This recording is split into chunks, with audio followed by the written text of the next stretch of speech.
Olá, é uma grande honra estar aqui com vocês. Me chamo Alex Romeira e está no ar o AprumaCast, você no prumo das melhores informações. E eu sou João Arthur Casado. Vamos falar hoje do tema muito importante, projetos de prevenção de incêndio. E para falar desse tema hoje, temos convidados muito importantes.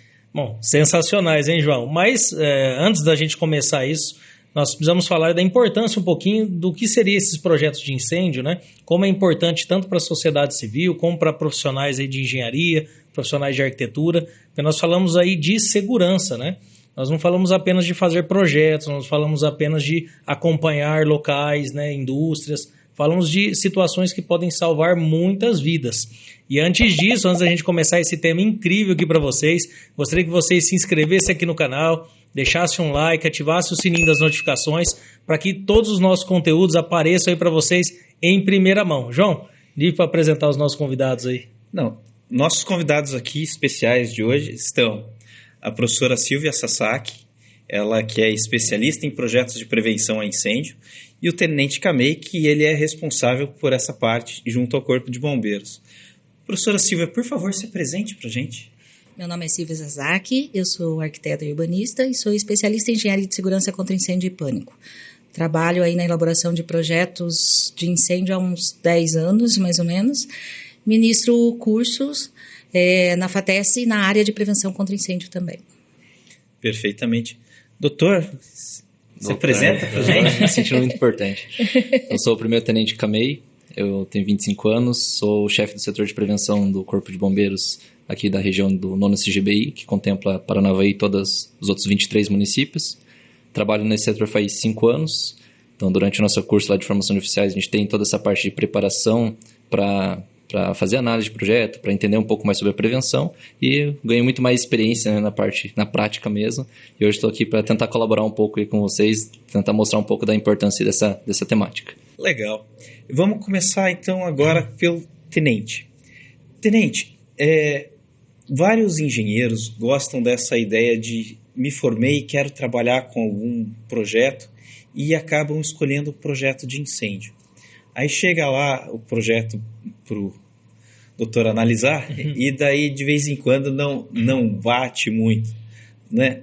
O que você pode colocar para a gente que seriam dicas interessantes para quem está se formando agora ou quer começar a atuar nessa área e que seria interessante colocar nos seus projetos ou ter atenção nesse ou naquele detalhe? Então, primeiro que essa parte de prevenção, norma, é bastante complexo. Eu sei que tem bastante legislação. A gente tem a nossa lei estadual, né, 19449, temos decreto estadual, temos 5 NPAs, temos nosso Código de Segurança e mais 41, se não me engano, NPTs, que são as normas de procedimento técnico. Então são muitas normas e eu sei que para quem está começando acaba ficando um pouco perdido, desorientado, o que eu vou estudar.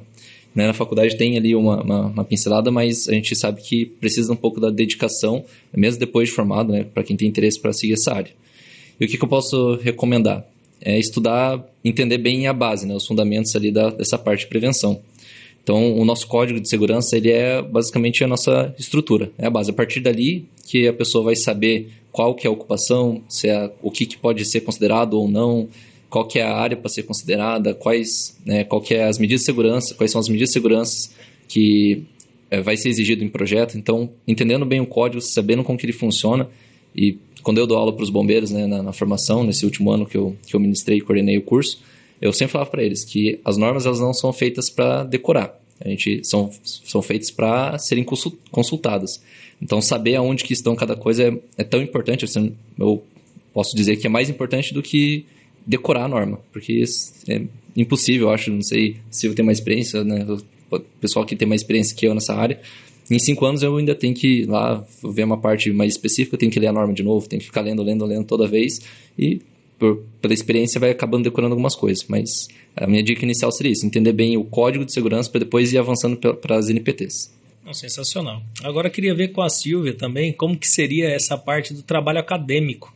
Nós temos aí um trabalho maravilhoso sendo feito aqui em Paranavaí, né? Nós temos aí até alguns cursos em parceria com o bombeiro que é fornecido, né, para melhorar aí a experiência dos alunos. Queria que você comentasse um pouquinho para nós sobre isso. Eu fui conselheira do CAL em 2019 e a gente foi para Brasília brigar pelo dispositivo de que o MEC implantasse nas disciplinas acadêmicas a disciplina de prevenção contra incêndio.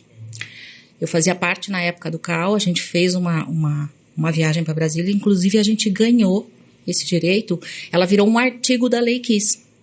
O artigo 8 da Lei Kiss, a gente estava lá em Brasília brigando por um projetinho de lei só para colocar o ensino, a gente perdeu, aí a gente ganhou, até a deputada que estava com o projeto da Lei Kiss falou, olha, não se preocupa, se o que você está pedindo é muito pertinente, o que o Paraná está pedindo é muito pertinente e isso pode virar um artigo da Lei Kiss.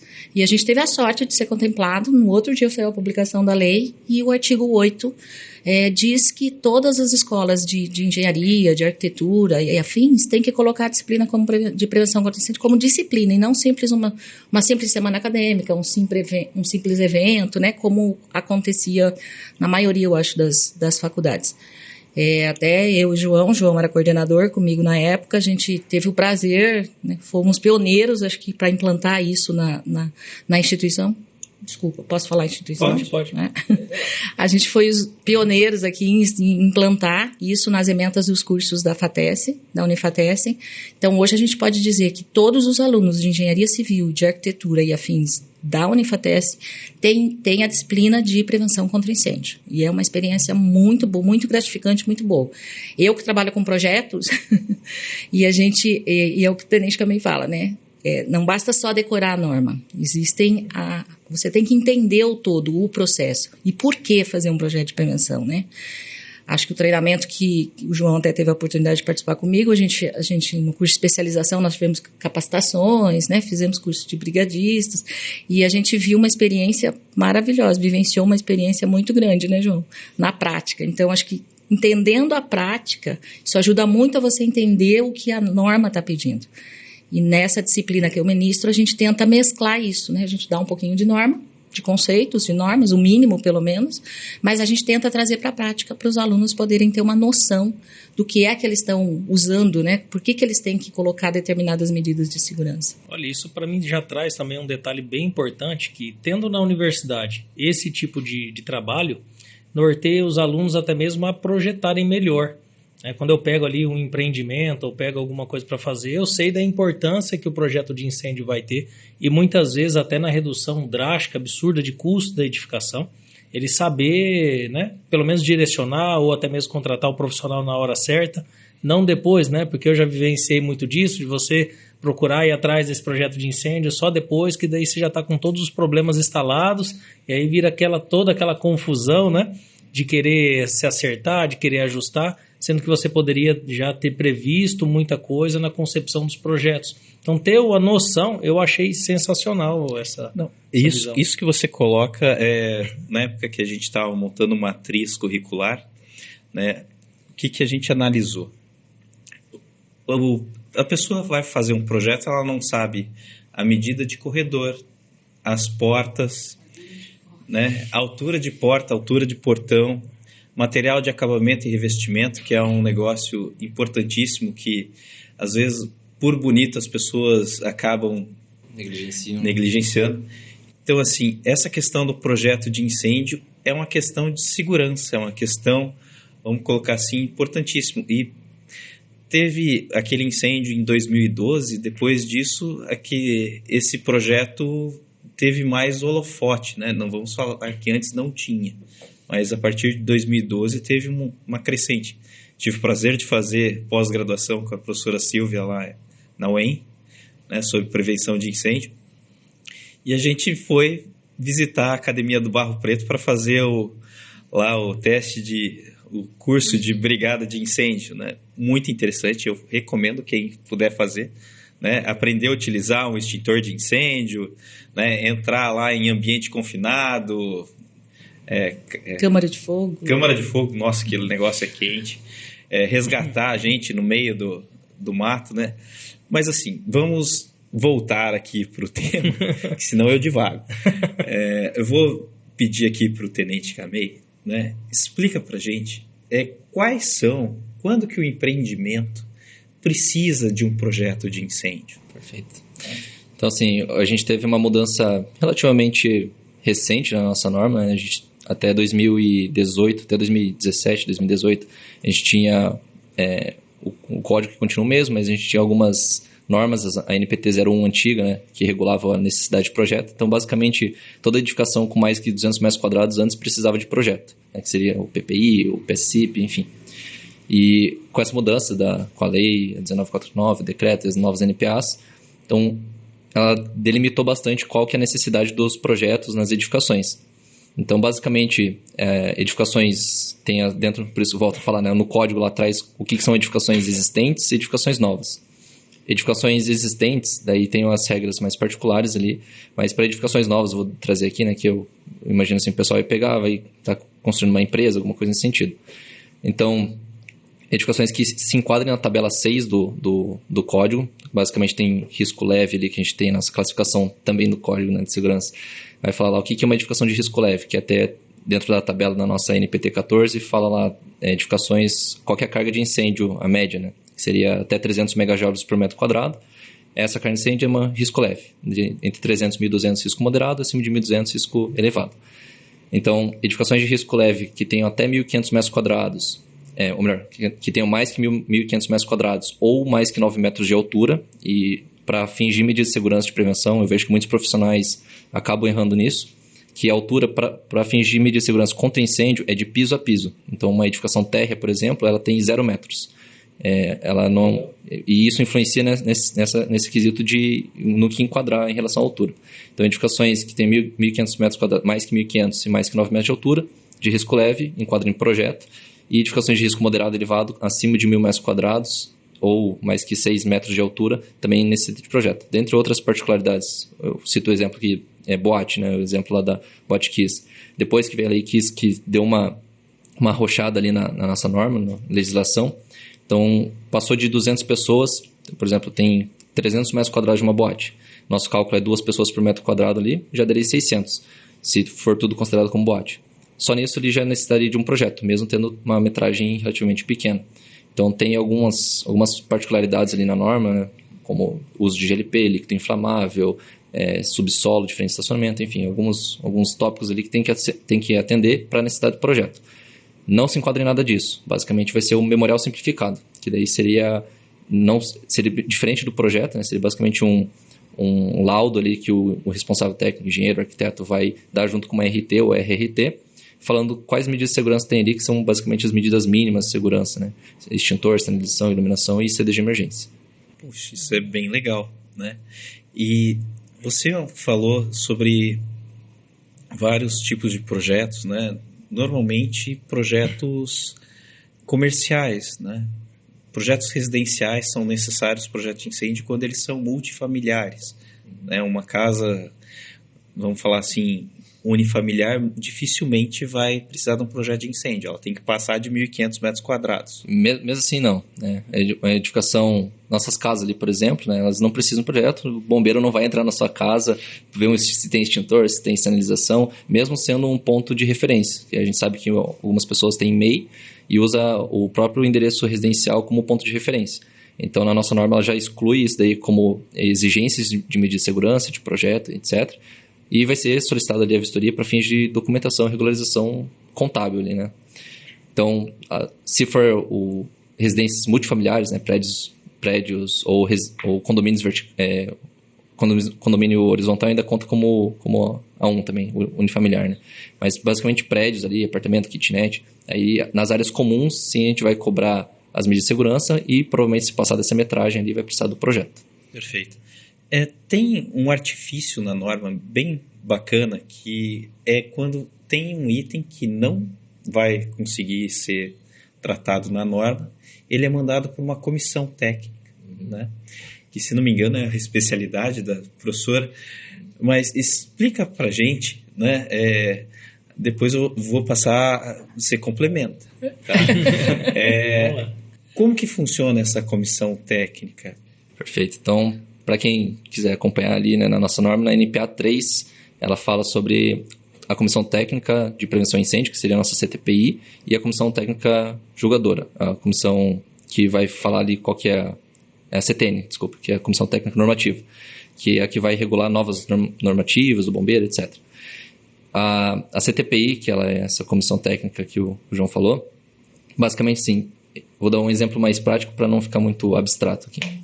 Então, digamos que uma empresa, uma indústria, ela tenha 1.700 metros quadrados, então, independente do risco, ela vai precisar de um projeto. Recaindo na tabela 6, vai precisar de hidrante, alarme e as demais medidas de segurança. Eu falo hidrante e alarme porque eu sei que são as questões que mais pegam em relação à instalação, né? Então, vai mexer com tubulação, vai mexer com obra, vai ter que, às vezes, quebrar alguma parede, chão, né, o piso, vai ter que instalar reservatório. Então, o custo é mais alto e, enfim, precisa de um investimento ali por parte do empresário. Só que, por N motivos ali, ele fala que não consegue, não tem viabilidade técnica. Aí o responsável técnico entra nesse meio, né? Não tem espaço para colocar. O terreno ali, a edificação, ela ocupa 100% do terreno. Ela não tem nenhum recuo e o teto ali da edificação, ela também não suporta uma caixa d'água, um reservatório de 18 mil litros, 18 toneladas ali de peso. Então, nesse caso, como que faz? Se não existe uma possibilidade técnica, uma viabilidade técnica para instalar um hidrante, como que eu faço? E a nossa norma existe. Então, a comissão técnica entra aí. Aí o responsável técnico, a empresa, ela vai entrar com um requerimento para o bombeiro, justificando, né? Falando, eu por esse motivo não consigo fazer a instalação, atender esse item da norma. Coloca ali as razões e vai para 3 oficiais ali que fazem esse julgamento, digamos assim, para ver se é compatível, né? Porque, infelizmente, a gente sabe também que tem alguns que só chegam, eu quero só pedir aqui porque eu vou tentar, né? Ou não, já tem. Então, por isso que tem que ter esse crivo. Aí, esses 3 oficiais vão lá, eles avaliam. Não, realmente não tem essa viabilidade técnica, vamos tentar colocar uma medida compensatória. Sei lá, talvez instalar mais extintores, compensar com mais saída de emergência, mais sinalização, alarme, etc. Então, a comissão técnica basicamente serve para julgar casos que fogem à norma, mas que sejam razoáveis, né? Sempre prezando pela preservação da vida, do meio ambiente e do patrimônio. Então, dentro desses 3 pilares ali, o que a comissão técnica tenta trabalhar.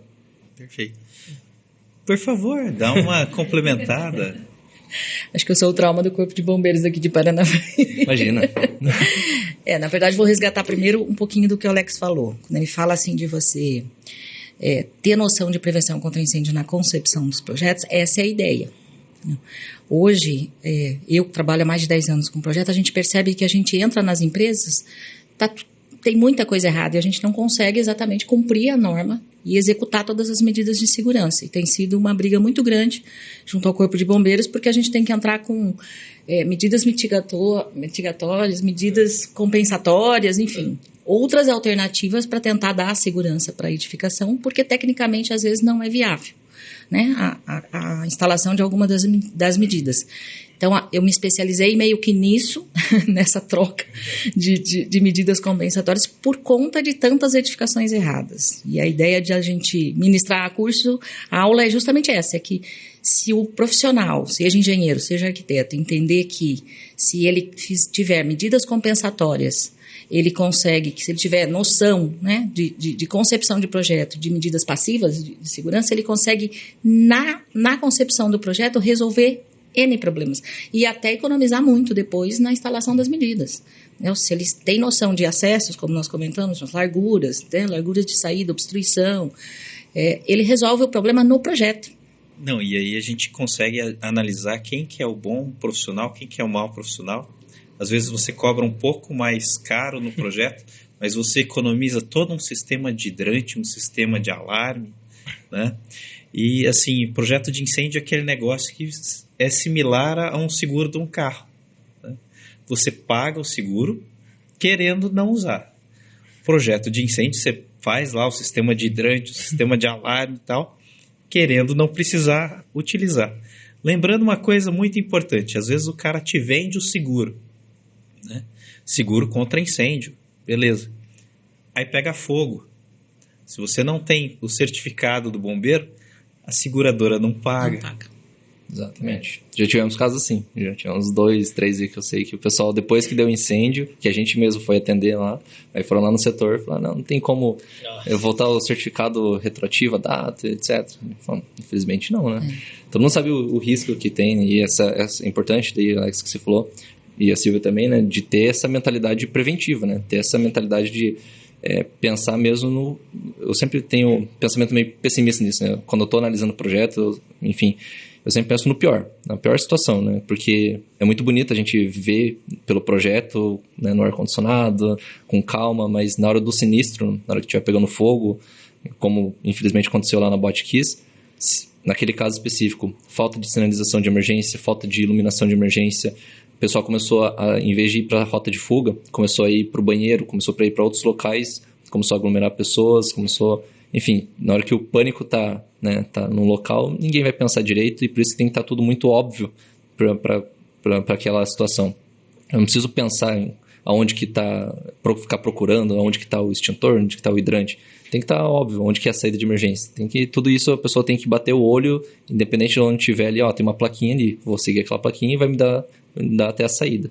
Então, muito importante o projeto nesse sentido de, como o João falou, espero não usar, espero que o bombeiro não precise trabalhar nessa situação, mas é muito importante, até faço um parênteses que antes do bombeiro chegar, às vezes o problema pode ser solucionado, às vezes a perda pode ser bem menor do que se esperar o bombeiro chegar, e o extintor está aí para isso, né? O extintor é para princípios de incêndio. Então começou a pegar fogo numa mesa, que imagina ter que esperar o bombeiro deslocar, ainda que a gente está em Paranavaí, mas imagina numa outra cidade que está 1 hora de distância, 1 hora de percurso daqui. Então, às vezes, a perda é muito maior se não tivesse medidas de segurança. Eu acho que as pessoas não veem a prevenção contra incêndio como investimento, né? Elas veem como custo, e elas deveriam entender, ter uma mentalidade diferente, né?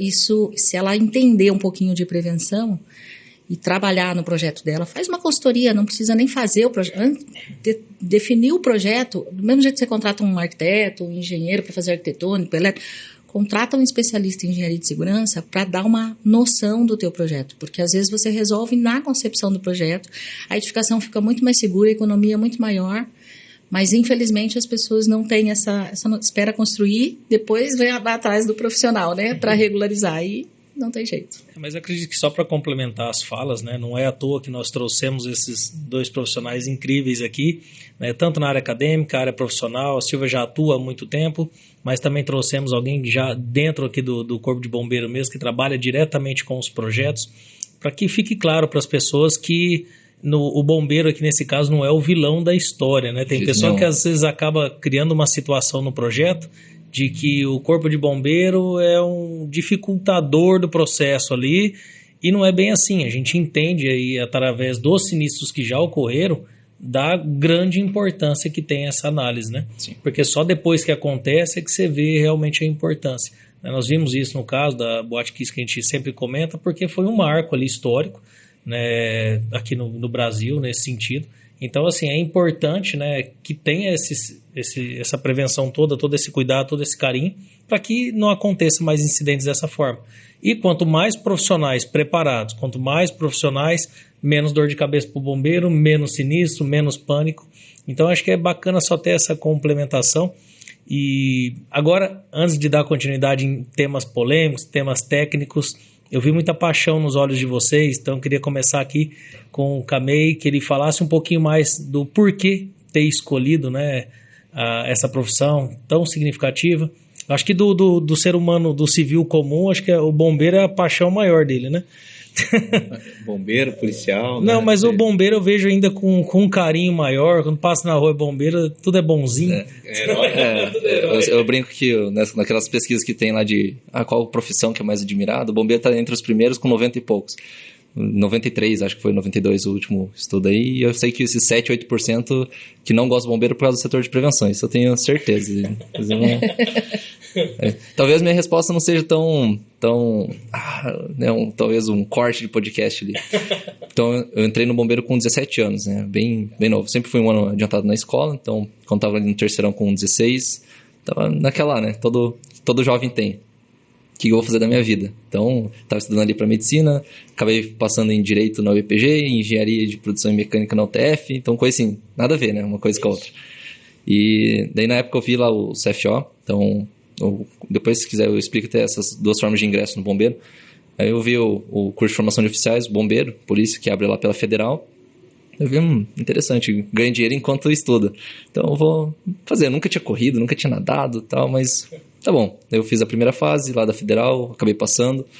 Fiz a segunda fase, acabei passando, eram 20 vagas, eu fiquei em 22º. Aí tem mais o teste físico, psicológico, investigação social e de saúde. Então, durante essas 4 fases, 5 pessoas da minha frente saíram, e eu acabei entrando nas vagas. Então, entrei no bombeiro, assim, eu não tenho nenhum parente que é militar, próximo, assim, pai e mãe que é militar. Sou o primeiro bombeiro da família, então nunca tive um parâmetro, nunca soube o que um bombeiro faz de verdade pra mim. Ia lá apagar o fogo e ver a ambulância, né? Achava que era basicamente isso, salvar o gatinho na árvore. Então, eu entrei no bombeiro sem saber absolutamente nada. Só que à medida que foi passando o tempo e eu fui conhecendo, a gente tem 3 anos de formação lá de internato, então a gente vive 24 horas mesmo, o bombeiro ali, pelo menos essa parte acadêmica. Então, fui pegando mais contato, pegando mais disciplinas que a gente atua, e com o tempo fui falando, não, é uma coisa que realmente é gratificante, né? É uma profissão que, querendo ou não, a gente faz coisas muito diferentes, nosso leque de atuação é muito amplo, a gente vai lá desde de busca, a parte chata do bombeiro, mas busca de cadáver, por exemplo, no rio, salvamento aquático, o pessoal lá na praia, no litoral, no Porto Rico, aqui na região, ambulância, salvamento em altura, o pessoal caiu, às vezes precisa manusear corda, enfim. Acidente de trânsito, infelizmente veio na rodovia ali, o pessoal colide os veículos, acaba ficando preso em ferragem. Então, assim, nossa área de atuação é muito, muito ampla. Então, eu comecei a pegar gosto mesmo vivendo o bombeiro, né? Durante esses 3 anos de formação, a gente fica ali na Academia Militar do Guatupê, Academia Policial Militar do Guatupê, em São José dos Pinhais. E depois que me formei, fui para Maringá. Daí ali comecei a ter mais experiência profissional, operacional. E quando vim para Paranavaí, em paralelo a essa parte operacional, eu acabei pegando mais essa parte administrativa do setor de prevenção. Então, basicamente, desde que eu cheguei aqui, fui para essa área e é uma área que eu pretendo, né, pelo menos, salvo se mandarem, né, que daí tem que mudar. Mas é uma área que eu gosto, é uma área que eu sinto prazer mesmo em fazer. Não é uma coisa que eu chego ali no quartel e falo, putz, 10 projetos ali, 5 da Silvia, 5 do Casado. É uma coisa assim que... um dos que mais faz, né? Eu já fiz mais, agora diminuiu bastante. Tem bastante sim, dos dois, inclusive.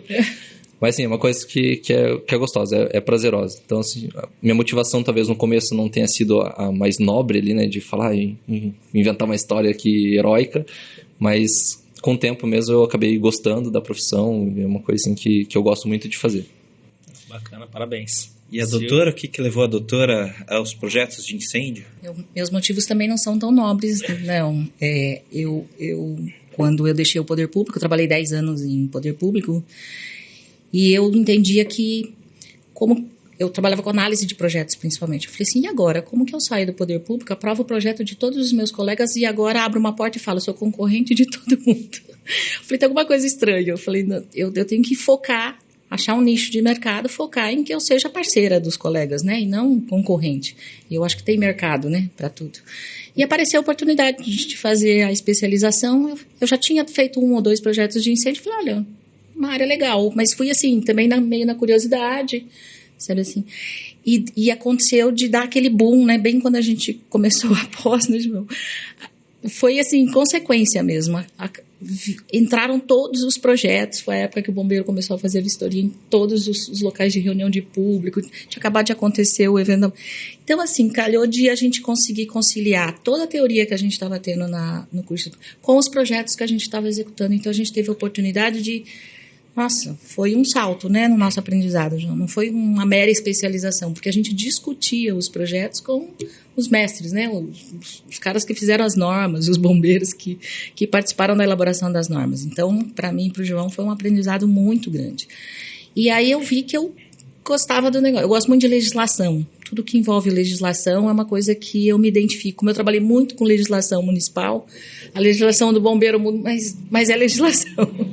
Então, foi uma área que eu gostei de atuar. E projetos, eu sempre trabalhei com elaboração de projetos, né? Então, acho que foi assim, afinidades e consequência mesmo. A vida me levou para essa área e eu atuo até hoje. E também não tenho intenção. Acho que me achei, assim, me encontrei numa área que eu gosto. Está sempre... renovando norma, está mudando a legislação, a gente tem que estar sempre correndo atrás e reaprendendo, né? O que a gente fazia de um jeito não é mais. Mas eu gosto dessas alterações, eu acho que é sempre para melhor, né? Eu gosto de trabalhar com legislação. Como eu já trabalho com legislações municipais, é uma área que eu gosto de atuar. trabalha com legislações municipais, a doutora escreve plano diretor, né? O pessoal que não sabe, ela faz plano diretor e faz muito bem, né? Mas falando de legislações, a gente falou de local de reunião de público, explica para a gente como é que funciona a questão de projetos temporários, né? Atendendo igrejas, principalmente, pessoal que faz festas. Arquitetos normalmente querem me matar quando eu faço essas ideias de igreja que você manda a porta abrir para fora, mas... tá. Bota a culpa no bombeiro. Não, essa é a parte legal, eu ponho mesmo. Eu sei. Mas explica pra gente como que funciona os projetos temporários, né? Qual a antecipação que eu tenho que fazer no projeto? Porque normalmente o pessoal tem essas festas, tem esses eventos com antecedência. Só que só busca o profissional faltando 2, 3 dias. Né? E o profissional que acaba levando ainda ali, né? O bombeiro fala, não vamos receber. O profissional fala, e agora? Então, para quem quiser consultar ali, a nossa norma de procedimento administrativo 5 e a norma de procedimento técnico 41. São as duas normas que falam sobre a parte de evento temporário. Então, basicamente, a gente tem 3 classificações hoje, mudou bem recente, se não me engano, mudou esse ano ainda para essa divisão. Antes a gente só tinha NPA 5 e anterior, em 2018, a gente tinha só NPT 41. Então, basicamente, hoje a gente tem 3 classificações: eventos de risco baixo, médio e alto. O que seria evento de risco baixo? Eventos de risco baixo seriam para eventos até 1.000 pessoas, em local totalmente aberto, não tenham barreiras, são eventos assim, por exemplo, vou fazer numa praça, por exemplo. Também tem um itemzinho lá específico que fala sobre locais públicos, mas não tem delimitação, enfim, é basicamente uma apresentação artística, tem um palco ali. Esse evento específico ele não precisa nem tramitar pelo bombeiro. Então ele é isento, né? Não isenta das medidas de segurança, mas isenta da tramitação do bombeiro. Não precisa tramitar projeto, não precisa nem tramitar mais o ofício, que era exigido antes. Agora, o evento de risco baixo é quando não se enquadra nessa classificação evento de risco médio, é quando não se enquadra no evento de risco baixo. Então seria até entre 1.000 e 3.000 pessoas ali, né? Então até 3.000 pessoas se for um local totalmente aberto, ou 1.000 pessoas se tiver público embaixo de locais cobertos, mais abertos lateralmente. Tem mais outros pormenores ali, né? Questão de brinquedo, etc. Mas esses daí sim precisam do laudo do responsável técnico. Aí precisa um documento falando que atende. É só marcar um X ali mesmo. Tem um sim ou não. Vai falar assim, a parte de GLP está em conformidade com a norma? Usa? Sim ou não? As saídas de emergência atendem? Sim ou não? Capacidade de público, as saídas de emergência elas estão de acordo com a capacidade de público? Sim ou não? Vai ter show pirotécnico? Enfim, só um sim ou não. A RT a gente vai receber, se tiver tudo conforme ali, tudo ok. Daí a gente emite um ofício por parte do bombeiro, eu assino e pode apresentar para a prefeitura, para os outros órgãos ali, que é o documento que vai estar válido no bombeiro. Aí por último, que seria o evento de risco alto, daí sim é o evento que não se enquadra em nenhuma dessas outras duas, e esse sim vai precisar do projeto técnico que é o Instalação e Ocupações Temporárias, que é o PTPI-OT. Aí esse daí tem uns prazos. Os outros ali, o evento de risco médio tem um prazo de 2 dias úteis, tá? Então, 2 dias úteis antes, ele tem que tramitar ali no bombeiro. E daí esse evento de risco alto, o projeto ele tem que tramitar da entrada no bombeiro 10 dias úteis antes do evento. E tem que ser aprovado em 2 dias úteis antes do evento. Por que esse prazo de 2 dias úteis antes? Porque daí tem um processo de vistoria. Então, primeiro, a parte de projeto e vistoria são diferentes. Na verdade, um depende do outro, né? Então, só vai poder fazer vistoria nesse caso se tiver um projeto aprovado. Então, tramitou o projeto tempestivamente ali. Ele vai passar por toda a análise. Dificilmente, eu posso dizer, e não é para quem começar agora, assim, não é algo, meu Deus do céu, tramitei o projeto no bombeiro, veio cheio de pendência. Eu digo que talvez eu consiga, ou nem sei se existiu algum projeto que eu aprovei de primeira. Assim, sempre tem alguma coisinha, algum detalhezinho, e não é culpa, até falando que o Alex falou ali, o bombeiro não é o inimigo do engenheiro, do arquiteto e vice-versa. Eu acredito muito que a gente é parceiro nesse sentido, porque a responsabilidade ela é compartilhada. A partir do momento que eu estou assinando o projeto falando que está de acordo, o engenheiro também está assinando, o arquiteto também está assinando ali falando que está de acordo, e nossa responsabilidade, se der alguma coisa que faltou por falta de análise minha ou por parte do responsável técnico, é mútuo, é compartilhado. Então, eu vejo muito que a gente é parceiro nesse sentido. Então, tramitou ali o projeto, vai ter as análises, vai e volta, terminou, tá tudo certo. Aí eu vou lá, carimbo, tenho os vistos, o projeto fica aprovado, aí passa pelo processo de vistoria, que nada mais é para ver se executou conforme o projeto. Que também sei dessa dorzinha dos responsáveis técnicos de fazer um projeto e não executarem conforme vocês, né, passaram ali um tempão fazendo. Isso aí é complicado. Então, na vistoria a gente vai ver se tem as medidas de segurança que estão previstas no projeto, estando ok, aí dentro de um dia útil antes do evento. Então, o que acontecia muito antes e a gente está extinguindo isso é conseguir o certificado depois que o evento já começou. Então, o evento já começou, ele já começou irregular. Então, não tem mais por que o bombeiro dar um certificado. Então, por isso que é importante, um dia útil antes do evento, o evento no sábado, na sexta-feira a gente faz a vistoria e tem que estar aprovado nesse dia. Então, esses são os prazos por parte do bombeiro. Perfeito. Acochado os prazos, hein, menino? Por isso que tem que ver com antecedência. Exato. Não adianta deixar para a última hora e depois responsabilizar a equipe do bombeiro de análise por qualquer atraso, por qualquer demanda. Ou nós, né? Profissionais, né? Porque não conseguimos entender. Eu entendi isso, porque assim, às vezes a pessoa chega lá com 2 dias antes de começar e quer empurrar aquela responsabilidade de aprovar na velocidade por bombeiro, sendo que você poderia ter vindo uma semana antes, ter feito com mais cuidado, mais calma. Ter ligado antes pro bombeiro. A gente orienta isso, a gente não vai esconder, né? Não quero que você faça o evento. Tem uma frase que eu queria tatuar na minha testa, assim, que a gente tem lá no setor impresso e tá na parede. Assim, urgente é o que você não conseguiu fazer em tempo hábil, quer que eu faça em tempo recorde. É isso. Então, a pessoa vai lá, sabe que tem um evento, deixa para contratar o responsável técnico de última hora e daí chega lá, tá intempestivo, não tem mais o que fazer. Mas precisa porque não sei o que, investiu milhões ali, talvez para milhões de reais para fazer o evento e deixou para se preocupar com o que realmente importa, que é a segurança do pessoal, por último, né? Então, infelizmente, isso a gente sabe que acontece e eu digo e reforço para todo mundo que eu puder falar. Acho que o setor ele teria 99% menos de problemas se as pessoas procurassem a gente antes, procurassem o responsável técnico antes e executassem as coisas conforme o projeto. É isso, porque todo mundo quer fazer as coisas e depois procurar como... É o jeitinho brasileiro, né? Eu primeiro vou abrir... Como regularizar. Exato. Vou abrir meu negócio, vou fazer as coisas e depois eu vejo o que dá a fazer. É isso que dá o problema. Apesar de eu perceber que o bombeiro ele é até bem flexível, né? Eu percebo assim uma boa vontade em ajustar situações muito grande. Mesmo em vários projetos que eu participei, eu consegui perceber isso. Até mesmo em termos de ajustamento, alguma coisa que você vê que a indústria ela tem alguns prazos para poder estar executando. A gente sabe da complexidade de algo funcionando. E aí você tem ali algumas flexibilidades que eu acho interessantíssima, né? Não é uma coisa tão só ferro e fogo, né? Nada tão assim, é só assim. Não, eu já vi muito bom senso, até mesmo nessa questão das câmeras que vão fazer essas análises. Foi bem bacana você ter tocado nesse assunto, porque essas câmeras elas também trazem um pouco de bom senso. Porque se for levar a regra não tem por que existir. Não tem o que você fazer. Já existe a regra, é só cumprir o que está ali. Não tem como fazer? Tudo tem um jeito nessa terra. Você teria que ver uma outra forma de executar. Mas você vê essa visão, né? Uma visão de simplificar o assunto, tentar resolver de outras formas. Eu achei isso aí sensacional e sempre tive um bom relacionamento frente a isso, porque a gente entende a importância de fazer os ajustes necessários e o tempo certo de executar, né? Nessa linha de raciocínio, eu vou pedir para a professora Silvia explicar para a gente, que eu creio que ela seja craque nisso, né? De como que a gente faz um termo de ajustamento de conduta. Esse é craque, sim. O Camei está enjoado de ver meus pedidos de TAC. Na verdade, até somando o que você já falou, né, Alex? As empresas...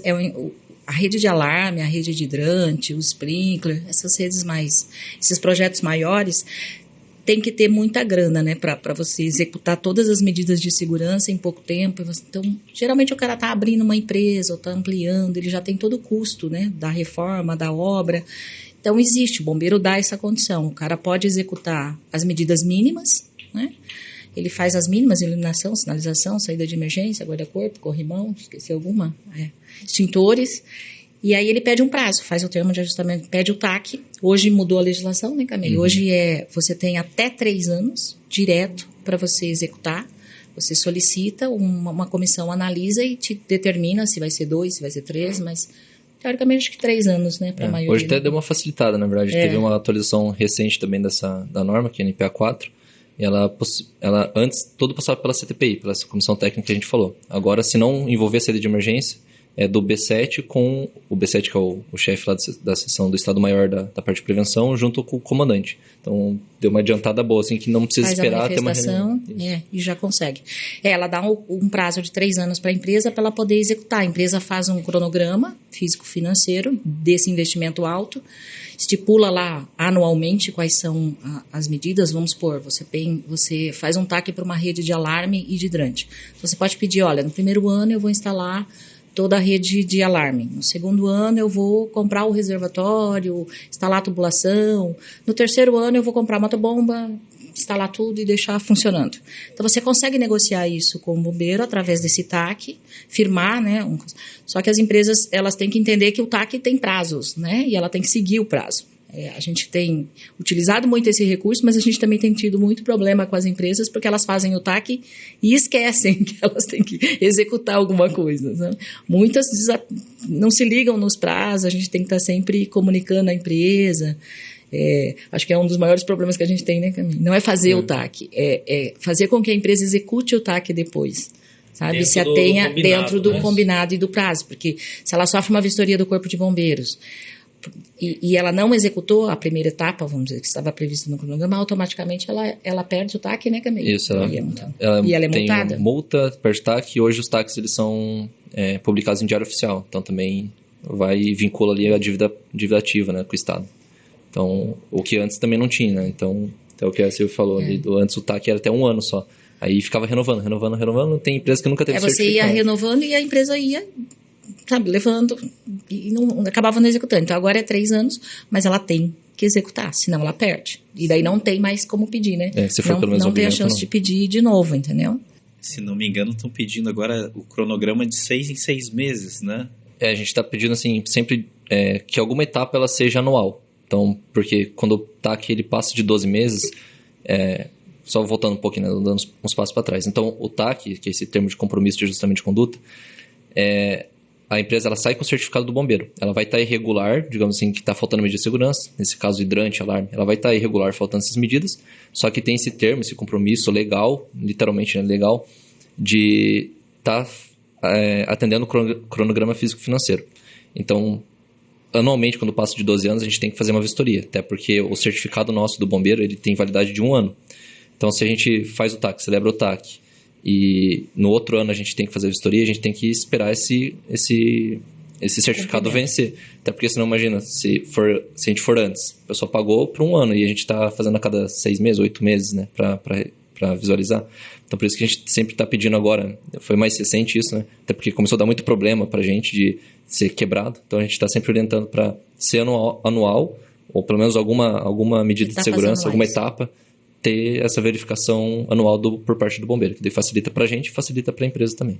Lembrar que o cronograma físico-financeiro quem faz é o profissional em parceria com o contratante e que a multa é uma porcentagem do valor estimado. 10%. Então, assim, você vai colocar lá que vai demorar para fazer porque o valor é muito alto, aí você não faz, você acaba pagando a língua, né? Isso é mais caro molho que o peixe aí, né? Porque vai ter que instalar de qualquer forma, vai ter que fechar a unidade, alguma coisa, e ainda vai ter a multa para pagar, né? Mas às vezes tem alguma situação para não haver essa falha de comunicação, né? Entre empresa, profissional, bombeiro. Por isso que é importante ter um profissional de qualidade ali, porque você pode estar em cima, estar atento a todos esses detalhes, porque a empresa no dia a dia, a gente fala, né, como empresário, sabe a correria que às vezes tem assim, uma outra responsabilidade e acaba passando. Tendo esse profissional atento, né, mantendo ali sempre orientado. Eu acredito que a maioria das empresas estejam fazendo o que deve ser feito, né? Então, eu acredito que não é tanto problema. É só ter um profissional de qualidade ali, alguém contratado que vá atender certinho. Um bom escritório de contabilidade, que também... geralmente são os escritórios que têm o e-mail cadastrado, né, no Corpo de Bombeiros e que recebem depois essas...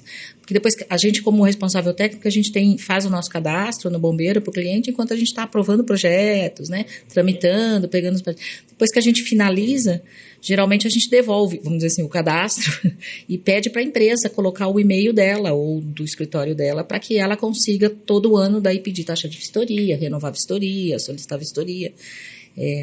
Então, aí, meio que é uma responsabilidade do empresário mesmo, né? Do empresário ou do escritório dele, do administrativo, do financeiro. E às vezes o cliente, você não me avisou. Acontece às vezes do cliente, como assim você não me avisou? Eu falei, olha, eu dei um cronograma, foi aprovado, você tem um cronograma para executar e é uma responsabilidade que você assinou 1 ano atrás, né? 2 anos atrás. Então, assim, existe esses probleminhas ainda porque a pessoa não tem noção, né? Que ela acha que assinou que tá tudo certo. Não dá para alegar tanta inocência, né, Silvia? A pessoa às vezes quer usar isso até de má fé, né? Mas, assim, bacana. Uma coisa que eu sempre fui curioso, queria até que o tenente nos falasse aqui, como que é a estrutura ali que o bombeiro oferece para esses profissionais, né? Como que funciona ali, quantas pessoas trabalham ali no Corpo de Bombeiro, no setor, né, específico. Queria que falasse um pouquinho sobre ali, o trabalho de vocês, quantos estão trabalhando, como funciona, todos os detalhes ali. Então eu vou falar mais específico aqui da minha unidade, né? Então no SGBI a gente tem, hoje eu como chefe de setor, eu tenho o subtenente Filho, que é o meu auxiliar ali, meu braço direito. Atualmente a gente tem 4 fiscalizadores, vistoriadores, né? Até depois se quiser falar sobre fiscalização, acho interessante falar, que é o Cabo Milani, Cabo Matsquete, o Cabo Pedro e o Sargento Aniceto. Então essa é a nossa equipe. Então pode ver que é uma equipe enxuta e a gente atende 24 municípios, né? Então, no último levantamento ali que a gente fez em 2020, se não me engano, que foi por um estudo que eu estava fazendo, a gente, cadastrado no bombeiro, a gente tinha 6 mil, 7 mil estabelecimentos. Isso naquele ano, acredito que hoje seja mais, e são apenas os que são cadastrados no bombeiro, né? A gente sabe que tem muita edificação que está, infelizmente, irregular. Então, a gente não consegue dar... Se não tivesse essa lei de desburocratização, a gente ia ter muito prazo atrasado, né? Então, a gente não consegue ter braço para ver a todo tempo. Por isso que a gente conta com a responsabilidade da empresa e conta com a responsabilidade dos responsáveis técnicos em manter tudo regular, né, conforme a nossa normativa, enfim. E o que a gente faz daí, nesse caso, para ver se realmente está regular quando foi para um processo simplificado, que a pessoa a empresa não passa por vistoria, por exemplo.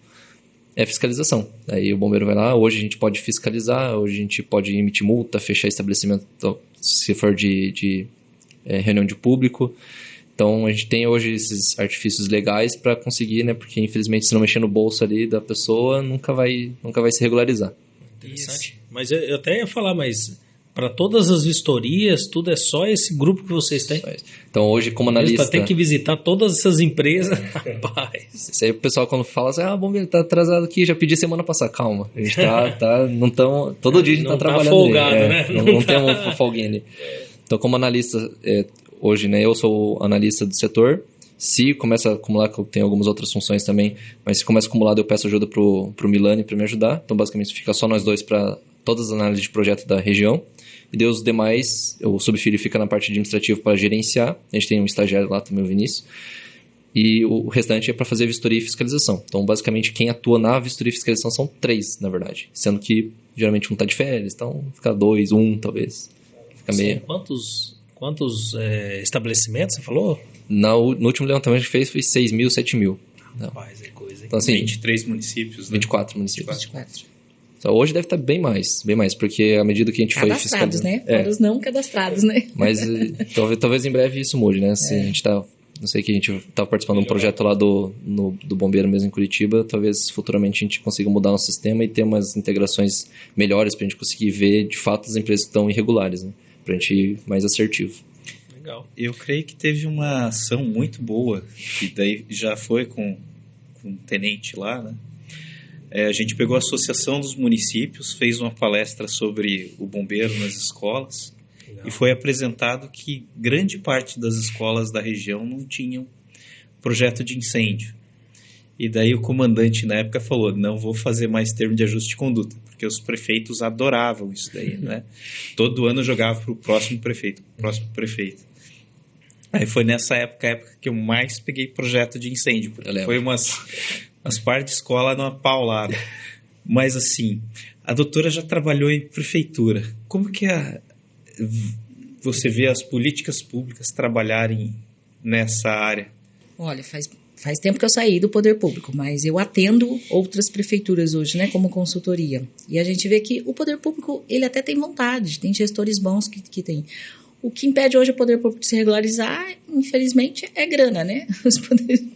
Ele tem que priorizar certas ações e eles têm uma demanda alta, principalmente as escolas. Principalmente as escolas, eu acho, né? A área de saúde e a área de educação das prefeituras é um gargalo, né? Muito grande. Então, eles tentam. Alguns gestores priorizam isso, a gente consegue atender. Mas eu já tive a oportunidade de, às vezes, ir nas prefeituras, fazer um levantamento, por exemplo, numa determinada cidade, de todas as escolas ou de todos os postos de saúde e dizer, olha, você vai precisar de projeto em tais e tais edificações, né? Esse cai na rede de hidrantes. A gente já fez esse trabalho, esse levantamento para alguns municípios e a gente vê que o que inviabiliza é o recurso. Infelizmente, é o recurso.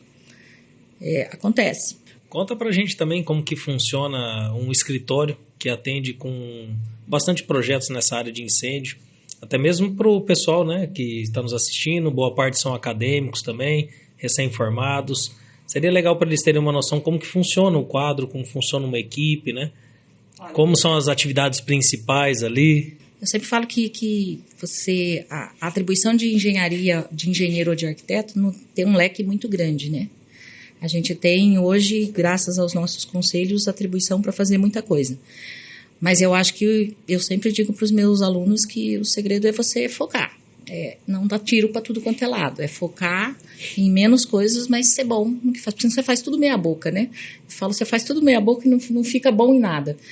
Então, prioriza. É lógico que um recém-formado, ele começa a dar tiro para tudo quanto é lado mesmo, né? Até para sentir qual é a área de atuação que ele vai se identificar. Mas ao longo desse processo, eu sempre falo, desde quando você está na vida acadêmica, você tem aquelas palestras que você fala assim, essa palestra eu gostei. Né? Você tem que entender como você funciona, o que você tem familiaridade, né? E aí, percebendo isso, e eu falo para todos os alunos, eu falo, olha, hoje fazer uma pós, fazer um mestrado, né, dar sequência, buscar conhecimento, qualificação, todos têm que correr atrás disso, porque as universidades, as faculdades hoje está muito restrito, né, é muito pouco tempo, é meio período, a gente estudou em período, né, acho que vocês são mais novos, eu fiz curso integral, 5 anos, então a gente vê que a grade curricular, ela reduziu muito, e hoje o perfil dos nossos estudantes, todos trabalham, né, 80% deles trabalham e estudam. Eu falo que hoje a gente tem aluno, a gente não tem estudante. Estudante fomos nós que estudamos integral, né? Ou você estudava ou você trabalhava. Se você tivesse trabalhar, você se formava em 7, 8 anos, né?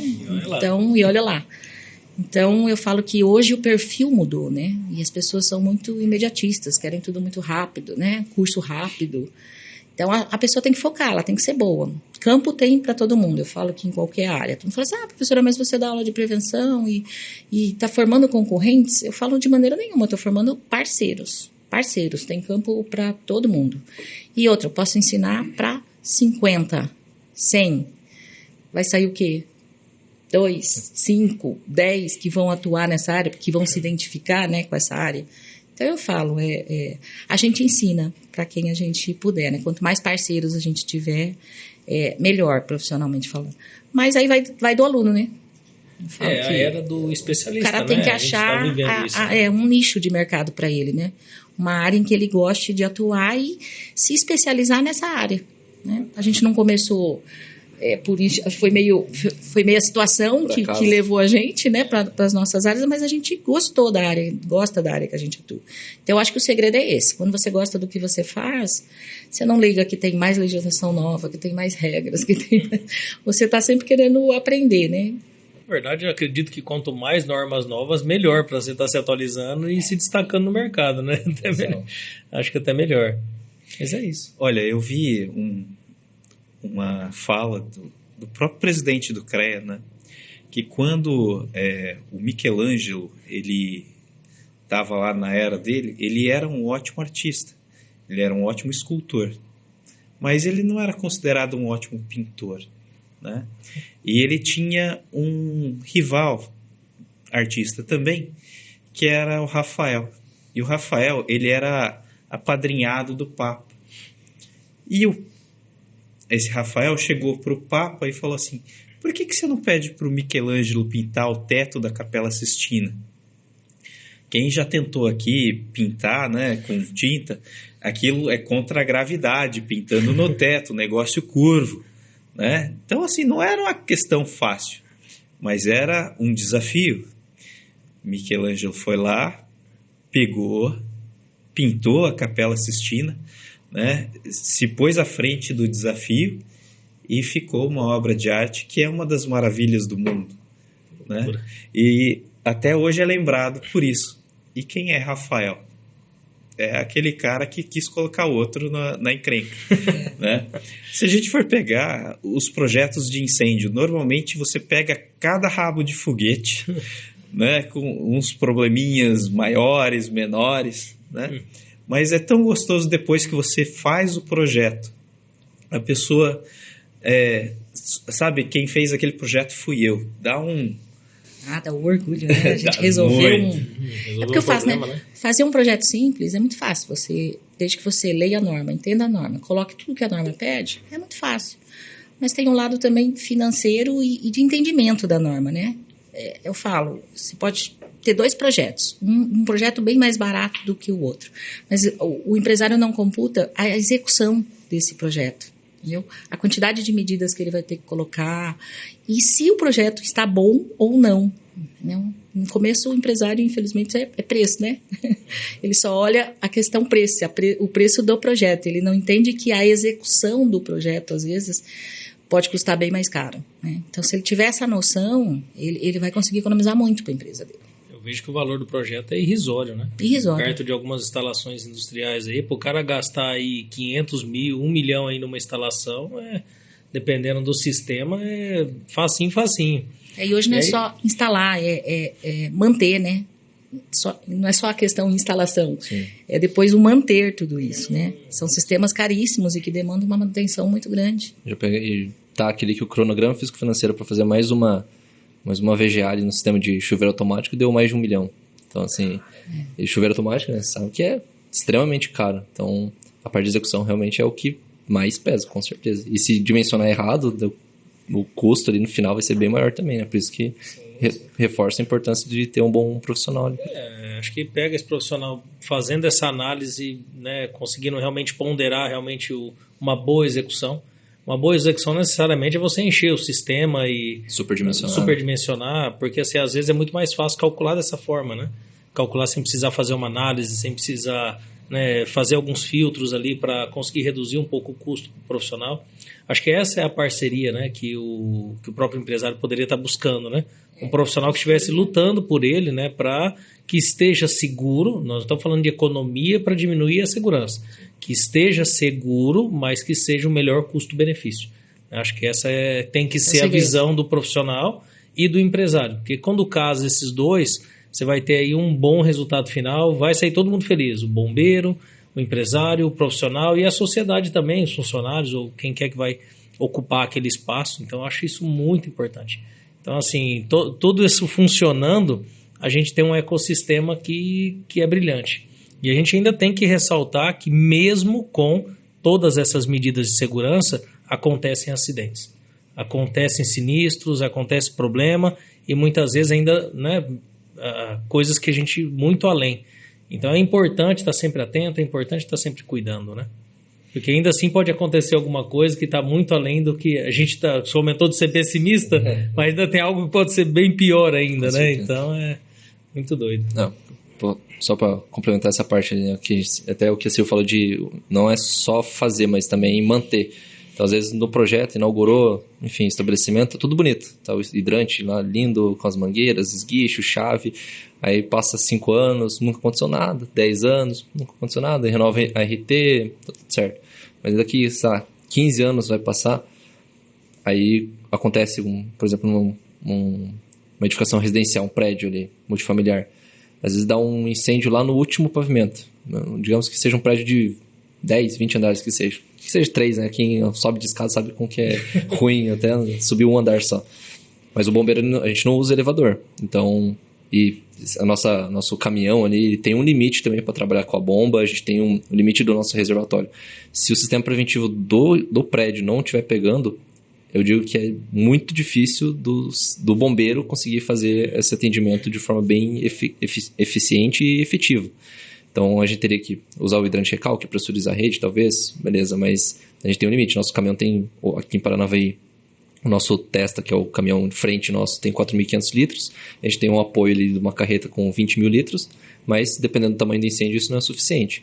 Então, se a gente não tiver um reservatório bem dimensionado e funcionando, a bomba funcionando, o hidrante lá com todas as mangueiras, com certeza o estrago, mesmo com o bombeiro lá, o estrago vai ser grande. Então, por isso que é importante manter as medidas de segurança tudo ok, ter algum responsável, seja o responsável técnico ou algum outro responsável da empresa, sempre fazendo essa manutenção preventiva das medidas de segurança, extintores, a parte de iluminação, que a iluminação todo mundo coloca, mas tem uma vida útil pequena. Então, talvez de um ano para o outro, algumas iluminações parem de pegar. Hidrante, enfim, todas as medidas é importante ter essa revisão periódica. Você colocou em outro momento aqui a respeito de vistorias, né? A equipe é pequena e tal, mas o que vocês mais encontram de problemas nessas vistorias? Posso dizer de cara duas coisas, né? Quando a empresa é muito grande, essa parte de hidrante alarme, que geralmente é a última coisa a ser instalada, e questão de corrimão, guarda-corpo. É a parte de saída de emergência em geral, né? Seja escada, corrimão, guarda-corpo, portas. Então, isso é o que mais a gente encontra de problema. Por quê? Então, o bombeiro também, né, para quem não sabe, é responsável por fazer o cálculo, pelo menos conferir, né? O responsável técnico vai fazer, a gente vai conferir. Então, a norma do bombeiro é que define qual que é o tamanho do degrau, por exemplo. Uma coisa que às vezes passa despercebido. O pessoal, tô subindo a escada aqui e nem imagino que tem um cálculo para fazer qual que é o tamanho do espelho ali, qual que é o tamanho do degrau, do piso, quantos degraus vão ter para ter um patamar, né, para que serve o patamar, o corrimão, o guarda-corpo. Então, isso acaba sendo negligenciado e daí na hora da vistoria a gente vê aí muito mais de estética, talvez, às vezes colocam um guarda-corpo ali muito enfeitado, muito bonito, só que não atende a norma. Aí a gente tem problema nisso. A pessoa fala, mas agora eu já instalei esse guarda-corpo aqui, esse guarda-corpo que é só um vidro e não tem corrimão. Daí, como que eu vou instalar um corrimão nesse guarda-corpo aqui? É um caso que a gente já pegou. Então, esses casos, assim, que é o que a gente mais encontra de problema em vistoria. Aí tem que conversar com a pessoa, ver se realmente há essa possibilidade, ver se talvez na comissão técnica passe. Se não passar, infelizmente, vai ter que adequar, porque esse é particular, né? Não falo pelo bombeiro agora, mas eu considero a saída de emergência a medida de segurança mais importante que tem, porque pode ter o hidrante, pode ter sprinkler, mas se não tiver uma saída de emergência bem dimensionada e correta, a pessoa não vai sair de uma forma segura do estabelecimento. Então, para mim, a saída de emergência é a medida mais importante que tem. Então, e a gente acaba encontrando muito problema em relação a isso. Não é muito comum acontecer vários sinistros ao mesmo tempo, mas vocês não conseguem estar em todos os lugares ao mesmo tempo, né? Você comentou, tem ali um caminhão X, mas é limitado, né? Para você poder estar atendendo, né? Então é importante que tenha um sistema, né? Para que você não precise do apoio sempre, acho que da unidade, né? Sim, eu vejo assim que o maior problema que a gente tem em relação ao tamanho de empresa, por exemplo, são empresas de pequeno e médio porte. Empresas grandes, elas têm um risco maior talvez, né? Vai pegar lá com líquido inflamável, silo, etc. Mas eles têm medida até pela questão da seguradora. Então, às vezes a seguradora pede medidas de segurança que a gente não pede. Às vezes às vezes é alguma seguradora internacional, então tem umas normas da NFPA ali que pede, a nossa NBR, NPT não pede, mas eles adequam. Então, geralmente, essas empresas maiores, elas têm uma medida preventiva mais funcional, mais eficiente. Até as pequenas e médio porte, às vezes, negligenciam, né? Seja, enfim, por negligência, imprudência ali, e acaba acontecendo um sinistro e não tem as medidas de segurança funcionando. Infelizmente, né? Eu creio que eu já vi algo similar com aquelas usinas fotovoltaicas, né? Que não tem norma específica ainda no Paraná. É um assunto delicado, hein? E agora estão tentando ajeitar. Não vou... Não é delicado nesse sentido. Gosta de uma coisinha polêmica, né? Não, porque é umas coisas que aparecem pra gente, né? Porque, não sei se o pessoal às vezes está assistindo ali, aqui na nossa região específica, a gente deu uma segurada justamente porque não tem uma norma do Bombeiro do Paraná, o que eu sei que tem, se não me engano, Goiás, seu bem recente, Santa Catarina tem, talvez Mato Grosso do Sul, não lembro, mas alguns estados estão começando a se mexer, mas mesmo assim, mesmo lendo a norma deles, não responde às questões que a gente tem. Então, na penúltima comissão técnica que eu estava participando, por orientação ali do presidente da comissão também, eu fiz um documento já solicitando orientações para o nosso comando regional, que daí enviou lá para a diretoria de assuntos técnicos lá em Curitiba, para um posicionamento do Bombeiro do Paraná, para justamente dar essa definição. Eu posso dizer com quase certeza ali que a nossa região é uma das que mais recebe projeto e está recebendo essas usinas fotovoltaicas. Então, a gente teve essa provocação, está sendo formado, inclusive, agora, nesse momento mesmo, uma comissão dos bombeiros aqui de Paranavaí para fazer esse estudo e as empresas, conversar. Eu já fiz, junto com o capitão ali, nosso subcomandante, uma reunião com os engenheiros que tramitaram esses projetos da parte elétrica, engenheiro eletricista, engenheiro civil, justamente para ver quais são os riscos, para a gente entender, porque é algo novo. Né? Se eu não me engano, pode me corrigir se estiver errado, mas acho que não tem nenhuma NBR que fale sobre isso. Quais são as medidas de segurança que precisa. Mas eu, pelo menos, me senti bem seguro em relação aos riscos de incêndio, especificamente, né? Me restringindo a isso. Só que é algo novo e eu não posso decidir, né? Em primeira instância, falar, porque eu acho que precisa de um extintor aqui de CO2, ou que posso isentar de alguma coisa. Então seria bom, e a gente está fazendo isso, o Bombeiro do Paraná está caminhando para isso, espero que breve, e eu acredito que sim, para ter essa definição, pelo menos normativa, para padronizar no Paraná inteiro, porque é um problema que eu sei que os responsáveis técnicos reclamam, cada bombeiro analisa de um jeito, né? Não era para judiar de você. Não, mas só para entender, né? Para ficar claro para os colegas. A norma de bombeiro, ela varia de estado para estado. Sim, interessante entender isso. São normas diferentes. Já aconteceu de eu estar aprovando um projeto aqui no estado do Paraná que a gente não conseguiu uma norma da GE, né? Lembra? Uhum. E a gente pesquisou normas em outros estados, pegou uma norma mais recente de outro estado para poder classificar melhor, né, identificar melhor as medidas, e o Corpo de Bombeiros tem uma comissão justamente para isso. Você consegue dialogar com o Corpo de Bombeiros e fazer Quando você não tem uma legislação no seu estado, você pode procurar nos outros estados. Então, é importante o cara entender que não é igual os projetos de incêndio, porque existem diferenças, regionalidades, né, nas legislações. Cada estado tem a sua regionalidade e tem as suas especificações, né? Então, não dá para fazer, eu faço projeto aqui, eu posso fazer projeto para o Brasil inteiro, não é bem assim. Entendeu? Você tem que estudar muito. Para cada estado, você tem que pesquisar bastante, estudar bastante. Quando eu provoquei a ideia da norma, falando que a norma muda bastante, né? Vamos colocar que uns 4 anos atrás, todas as edificações tinham um projeto de incêndio, e daí chegou por uma questão de desburocratização, porque a fila estava muito grande, projetos abaixo de 1.000 metros quadrados praticamente deu uma diminuída. Então, assim, lembrar quem está começando com esse tipo de projeto que tem que ficar atento com as modificações na legislação, e que o Brasil, assim como o resto do mundo, é muito reativo, né? As normas começaram com incêndio no circo lá no Rio de Janeiro, né? Depois foram vários incêndios. Edifício Joelma, edifício Andraus. A legislação do Brasil foi acompanhando as tragédias, né? Sim. O que a gente está falando, né? Às vezes o negócio vai muito além, aí você vê que não está tão preparado, né? E, assim, lembrar que tanto o bombeiro quanto o CAL e o CREA, que as nossas profissões, elas são regulamentadas porque nós precisamos proteger a sociedade. É o motivo da regulamentação das nossas profissões, né? E, assim, essa regulamentação faz com que eu tenha emprego, você tenha emprego, né? E a sociedade esteja mais segura, né? Nessa linha de segurança, aí eu vou pedir para que os doutores façam suas considerações finais. O que eu tenho para dizer para os colegas, né, ou para os futuros engenheiros e arquitetos, é que a área de prevenção é uma área muito interessante, muito gostosa de trabalhar, eu particularmente, mas tem que gostar de legislação, tem que gostar de norma, tem que gostar de ler, tem que gostar de estudar. Então, assim, se ele quer já um parâmetro, né, do que precisa, não é simplesmente sentar, fazer um projeto, conceber, né? Você tem que entender muito de legislação, tem que estar sempre pesquisando. Às vezes você precisa pesquisar em outros estados, outras legislações, entendeu? Porque a legislação do seu estado não contempla um tipo de edificação que você está planejando. Então, é um nicho maravilhoso. Eu particularmente gosto muito, mas demanda muito esforço. É a dica que eu deixo aí. Se você gosta de legislação, tem que gostar de legislação, o primeiro passo. Normas, legislação, ler muito. É uma área legal. É um nicho aí bem... Eu acho que a tendência é crescer, né? Com certeza. A tendência agora é um nicho aí bem amplo. Mas deixa seu contato, como é que as pessoas te encontram? Bom, eu tenho um escritório, a Sasaki Consultoria. aqui na cidade. Se alguém quiser, meu WhatsApp comercial é 44998970056.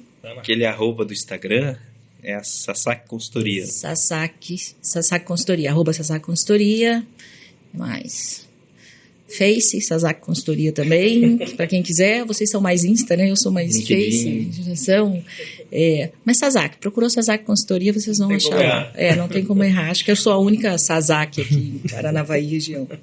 Parabéns. Então, puxando pelo bombeiro, né? Então, o que eu posso deixar para o pessoal? Primeiro, se tiver dúvida, sempre pergunte. Né? A gente está sempre de portas abertas ali, apesar de que a gente tem um horário restrito de atendimento técnico toda terça e quinta-feira de manhã. Isso é padrão no Paraná inteiro. Então, a gente sempre está de porta aberta ali para tirar dúvida. Então, por mais besta que seja a dúvida lá, já teve um dia que eu sentei com um responsável técnico recém-formado, expliquei, óbvio que eu não tenho tanto tempo para dar aula ali para cada um, né?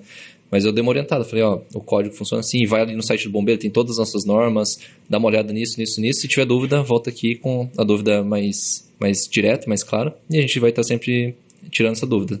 Se eu não souber também, eu não sei tudo, óbvio, eu vou recorrer para minhas consultorias do bombeiro também, né, o pessoal do comando regional, ou amigos meus ali que trabalham em outras unidades.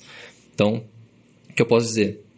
É uma área muito boa, igual a Silvia falou, eu acho que está pela minha percepção de recebendo projeto, eu vejo que está crescendo, e daí uma percepção daí meio subjetiva, mas toda edificação, à medida que o bombeiro vai começar a fiscalizar mais, a gente vai ampliar mais a exigência de certificado. Basicamente todas as empresas, estabelecimentos que tenham mais que 200 metros quadrados vai precisar pelo menos um memorial simplificado, e precisando de um memorial simplificado vai precisar de um responsável técnico. Então o nicho, que nem você falou, a área tem espaço para todo mundo, com certeza.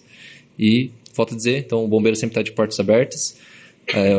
Como eu estou representando aqui o bombeiro, nosso Instagram ali é @bombeirospr_Paranavaí no Instagram. Nosso Facebook não é tão ativo, a gente fica mais restrito a isso. O nosso telefone ali no setor é 44-3423-1269. Se adicionar esse número com o DDD na frente, ele também tem o WhatsApp Business. Então, manda tua dúvida ali, se precisar orientação, se quiser conversa, se quiser, às vezes trabalha alguma prefeitura, alguma coisa, a gente está também à disposição para fazer uma palestra ali, para conscientizar o máximo possível, para a gente ter menos problemas possíveis e salvar mais vidas possíveis também. Parabéns, viu? Parabéns para os dois, na verdade, né? Sensacionais, profissionais. E antes de encerrar, as minhas considerações também, queria que você se inscrevesse aqui no nosso canal, deixasse um like também, ativasse o sininho para as notificações, para sempre receber os nossos conteúdos, né? Sempre em primeira mão. E queria também agradecer a presença aqui do Tenente Camei, também agradecer a presença da Silvia, dizer que foi um prazer, né, estar aqui com vocês, conhecer um pouquinho mais sobre a parte do bombeiro, alguns detalhes, da Silvia também, parte técnica, acadêmica. Realmente é incrível o trabalho que vocês vêm fazendo. Acho que a sociedade só se alegra em ter pessoas como vocês aí. Parabéns. Muito obrigada. Não, e assim, hoje vocês daqui estão encerrando a primeira temporada do AprumaCast. Esse é o último desta temporada. E acompanhando vocês à mesa aqui está os prêmios que a gente teve esse ano com esse nosso projeto, né? Principalmente esse prêmio aqui, Destaque em Comunicação, né? Fica aqui para a câmera, mostrar para vocês aqui. Esse programa ele ganhou como destaque a nível do Estado do Paraná sobre comunicação, e fica o convite para que vocês voltem para falar de temas, né?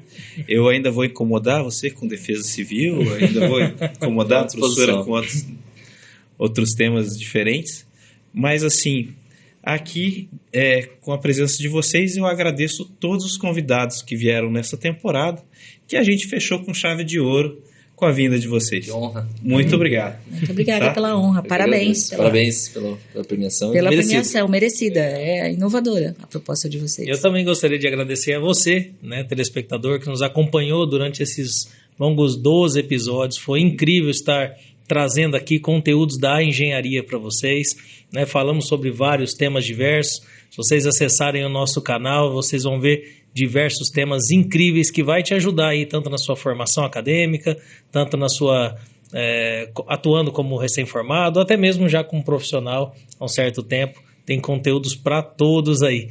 E, João, obrigado aí por essa parceria. Foi incrível estar com você também nesse período. Eu que agradeço. Eu agradeço bastante você e toda a equipe que está com a gente, porque não é só a gente, tem várias pessoas aqui atrás das câmeras que fazem acontecer, né? E vou pedir para você que nos acompanhou até agora, ficar para ver uma retrospectiva dos capítulos que a gente teve esse ano e ver a fala do nosso amigo presidente do CREA. Obrigado.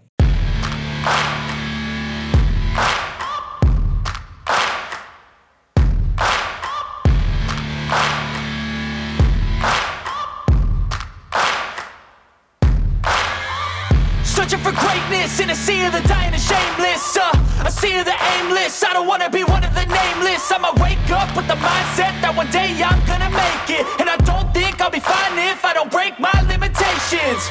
Don't try to stop me, I exist to write my own story. I'll make a decision if I want some peace or if I want the glory. Yeah, don't want a life that is complacent or possibly boring. I just want a life that is worth every day exploring. My whole life I just wanted someone who would notice me. My whole life I just wanted to be somebody to be. Yeah, I just wanna be great. Yeah, I just wanna be great. Yeah, I just wanna be great. Yeah, yeah, yeah, I just wanna be great. Yeah, I just wanna be great. Yeah, I just wanna be great. Yeah, yeah, yeah. Yeah, yeah, yeah.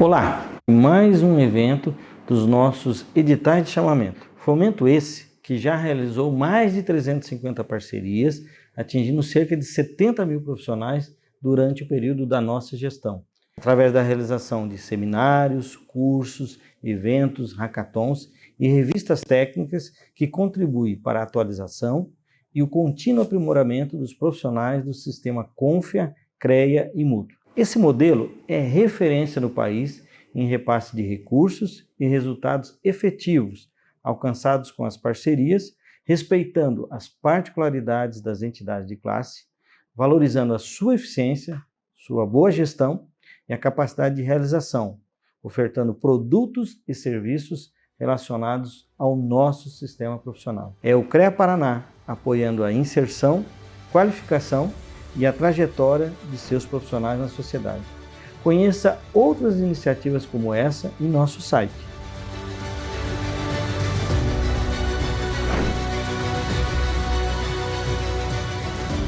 CREA Paraná, um trabalho de muitos profissionais que fazem parte do seu mundo.